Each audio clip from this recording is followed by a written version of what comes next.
नमस्कार मंडळी. गुरु ब्रह्मा गुरु विष्णू गुरुदेव महेश्वरा सद्गुरु साक्षात परब्रह्मा तस्मै श्री सद्गुरुवे नमः. जगात अनेक गुरु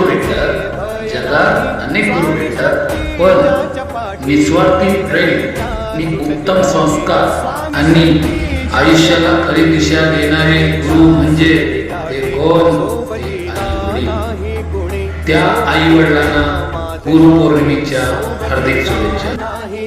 गुरु म्हणजे ज्ञानाचा दिवा, गुरु म्हणजे ज्ञानाचा दिवा, गुरु म्हणजे जीवनाची नवी दिशा, गुरु म्हणजे जीवनाची नवी दिशा, गुरु म्हणजे अंधाराचा प्रकाश, गुरु म्हणजे अंधाराचा प्रकाश, गुरु म्हणजे यशाची पहिली पायरी, गुरु म्हणजे यशाची पहिली पायरी. अशा या गुरुजनांना गुरुपौर्णिमेच्या लाख लाख